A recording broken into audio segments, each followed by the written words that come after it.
Greg Tepper of Dave Campbell's Texas Football and TexasFootball.com here in College Station at the State 7-on-7 tournament here with the head coach of the El Paso Eastwood Troopers. It's Coach Juilo Lopez. We were just talking that this is the first 7-on-7 interview I've done with you since probably, was that 2016, 2017? It was 2017, yeah. Long ways from home also, so It follows the same theme. That was in Hearst, and I said, what in the heck are you doing here? I know what you're doing here. For your program to be here competing in the State 7-on-7 tournament, what does it do for your program? Well, it's huge. I think people think we're crazy when we say this, but everything that we do in our program, we're trying to build to be that first team from El Paso to play in a state title game, to win a state championship. And for us, 7-on-7 is a big part of that. We got hired in 2015. Eastwood had never been to the state tournament. This is our fourth trip in the last 6 years. And I think that getting out here, being able to play the athletes that we play, see the level of competition that hopefully we see in the third, fourth round of the playoffs, I think is big for our kids, and we're a big proponent of it. What you see out here today is what you're going to see on Friday nights. It's our playbook through and through. We don't do any gimmicky stuff, and I just think it's great to see the kids compete with some of the best talent in Texas. You're out here in a difficult pool. You're going to be tested early and often, but I imagine that's what you want. You want to go up against some of the very best and play teams that you're going to have to basically beat in the playoffs to get where you want to go, right? Yeah, no doubt. You know what? And it fits the theme of how we schedule as well. We start right off the bat with South Lake Carroll. They're no slouch either, So being able to see these teams in the State 7-on-7 tournament, being able to see these athletes ahead of time, I think is big. That's why we traveled to Midland. Last year we went to Midland and Lubbock. We've been as far as Tyler one year. We went out there in a qualifier. You saw us in Hearst. So, the bottom line is we want to put our kids in situations where they got to compete. They have to see, obviously, the level of talent that we're going to see in the second, third round of the playoffs. And I think this is a big part of it. The program obviously on a trajectory that you wanted. Do you have a feeling quite yet this year's team, how it may differ from last year's team? Well, I think that, we have a couple question marks. Obviously, we lost a great quarterback in Andrew Martinez. The kid was a 3-year starter for us, threw for over 4,000 yards. You don't just have like another one hanging out or We something? do. You'll see him today. Yeah, we'll see him today. So we feel confident in the young kid, Evan Minhades. He's going to be a junior. You're going to see him in action today. We feel confident in his ability. Kind of brings us that same level of play. Great runner, big arm, big, strong, physical kid. We have really all of our weapons back. So even though there's a couple question marks here and there, I think overall the depth is going to be great. We return a great offensive and defensive line. So, we're ready, but the bottom line is, again, everything looks good on paper until you get to September and October, and we just got to execute and play our game once we get to that 9-team district and those 8 district games where you got to stay hot and stay injury-free, obviously. Yeah, that's an interesting point. You guys are thrown into that big district. We kind of knew that was the way it was going to be with the UIL or when realignment came out.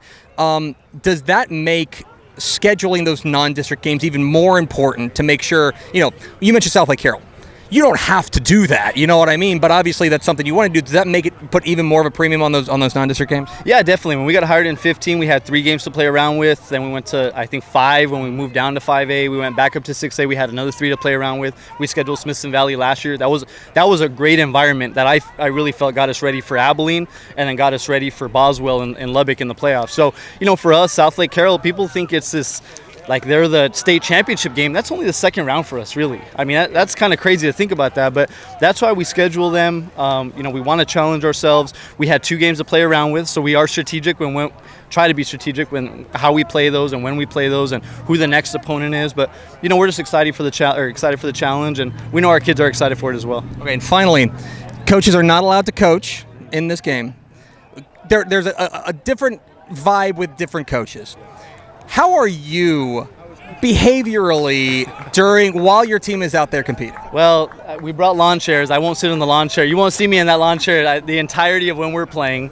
I definitely am the guy in the back of the end zone pacing back and forth and mumbling stuff to myself. But you know what? It's just fun. You feel helpless, so it's not a great feeling as a coach. I want to get out there and call that 3rd down play or 4th down play. But at the end of the day, I love seeing our guys compete. Our former players are the ones that took over the 7-on-7 program, so it's fun to see them get their coaching start, I guess, kind of because they have aspirations to be a coach. And, it's helpless, but it's also fun. It's also fun to be the fan in the stands, I guess, kind of just, reacting to every play with frustration and happiness and being the cheerleader that we're normally not. And finally, I must mention you're not the most famous member of your own household. How's the golf game coming along in your house? Because I know I know your son is blowing it up on the links. Yeah, he's here. So he got, this is the first time we actually brought them to state. Usually it's just me and my wife. We do the Magnolia stuff. We brought the whole family out. He's having a great summer as usual. I get frustrated because anytime I go golfing, I come back and he asks me, hey, how'd you do? I'm like, not as good as you. So, it's kind of frustrating to be like the third best golfer in my family. But no, it's fun. It's fun to have the family out here. We have a great turnout. I mean, our parents just come out in waves, and we're excited for a great weekend. Can he teach me something about golf? He has his clubs in his car. So, I mean, if you need a lesson here too, he's ready to go. Coach, appreciate your time. Thanks. Hey, thanks for watching this clip here on YouTube. If you like this kind of stuff and you want more of it, make sure you subscribe to our YouTube channel. And remember, you can watch us live every weekday at noon at TexasFootball.com, Facebook, Twitch, or here on YouTube. And if you want more of the best coverage of football in the state of Texas, check out TexasFootball.com and become a Dave Campbell's Texas Football Insider at TexasFootball.com/subscribe.